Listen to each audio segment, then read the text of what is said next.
Mateus, capítulo 13, a partir do verso 24. Jesus lhes contou outra parábola, dizendo: O reino dos céus é como um homem que semeou boa semente em seu campo. Mas enquanto todos dormiam, veio seu inimigo e semeou o joio no meio do trigo e se foi. Quando o trigo brotou e formou espigas, o joio também apareceu. Os servos do dono do campo dirigiram-se a ele e disseram: O Senhor não semeou boa semente em seu campo? Então de onde veio o joio? O inimigo fez isso, respondeu ele.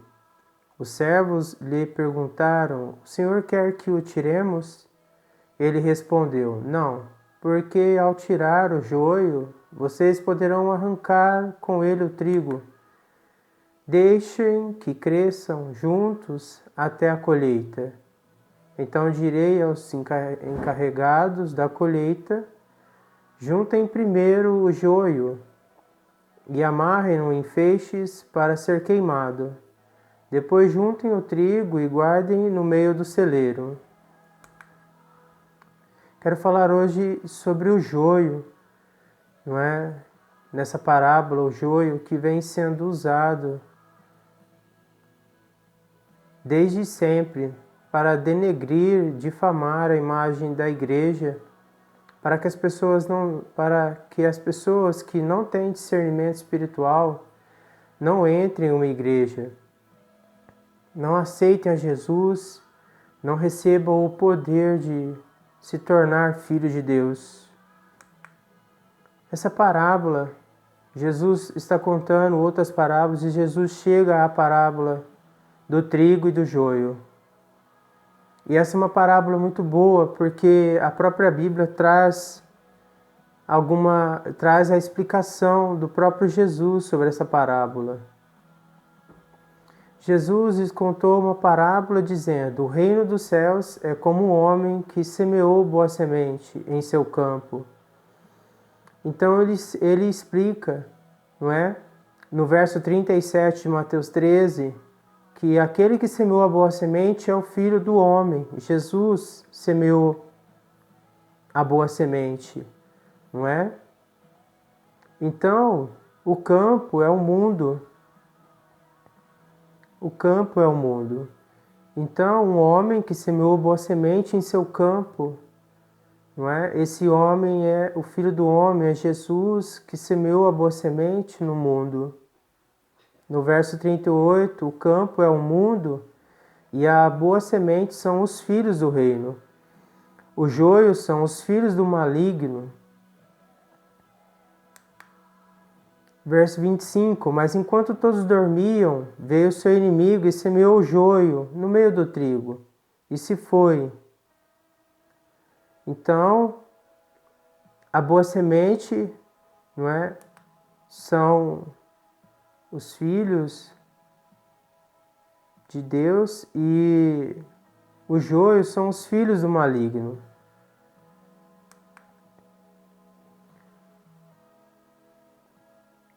E foi semeado no meio do trigo os filhos do maligno. Então quer dizer que nós temos no meio da igreja tanto o trigo como o joio. Por quê? Porque não é hora ainda de ser tirado o joio do meio do trigo, não é? Verso 38, o campo é o mundo e a boa semente são os filhos do reino. Então, o Filho do homem, Jesus, no campo, que é o mundo, semeou a boa semente, que são os filhos do reino, os filhos de Deus. Então veio o seu inimigo, o diabo, e semeou o joio, que são os filhos de Satanás, são os filhos do maligno. Verso 26, quando o trigo brotou e formou espigas, o joio também apareceu. Então o trigo brotou, foi semeado os filhos do reino. Então esses filhos do reino começou a crescer e começou a dar fruto, porque começou a formar espigas, mas o joio também apareceu. Só que os frutos do joio é um fruto falso, porque ele não tem trigo dentro. Ele é semelhante ao trigo, mas ele não tem trigo. Então as pessoas não são os filhos do reino, não entendem que esses escândalos no meio da igreja são os filhos do inimigo, o joio para tirar a credibilidade da igreja aos olhos das pessoas que precisam de salvação. Verso 27, os servos do dono do campo dirigiram-se a ele e disseram: o Senhor não semeou boa semente em seu campo? Então de onde veio o joio? Não é? No verso 39 explica: e o inimigo que o semeia é o diabo. Então, os servos do dono do campo dirigiram-se a ele e disseram: o Senhor não semeou boa semente em seu campo? Então de onde veio o joio? Não é? O inimigo, no verso 39, o inimigo que o semeia é o diabo. No verso 28, um inimigo fez isso, respondeu ele. Os servos lhe perguntaram: o Senhor quer que o tiremos? Então no verso 29 ele respondeu: não, porque ao tirar o joio vocês poderão arrancar com ele o trigo. Deixam que cresçam juntos até a colheita. Então direi aos encarregados da colheita: juntem primeiro o joio e amarrem-no em feixes para ser queimado. Depois juntem o trigo e guardem no meu celeiro. No verso 39, não é? Na parte B do versículo, a colheita é o fim desta era, e os encarregados da colheita são os anjos. Verso 40, assim como o joio é colhido e queimado no fogo, assim também acontecerá no fim desta era. O Filho do Homem enviará os seus anjos e eles tirarão do seu reino tudo o que faz tropeçar e todos os que praticam o mal. Verso 42, eles os lançarão na fornalha ardente, onde haverá choro e ranger de dentes. Então os justos brilharão como o sol no reino de seu Pai. Aquele que tem ouvidos, ouça.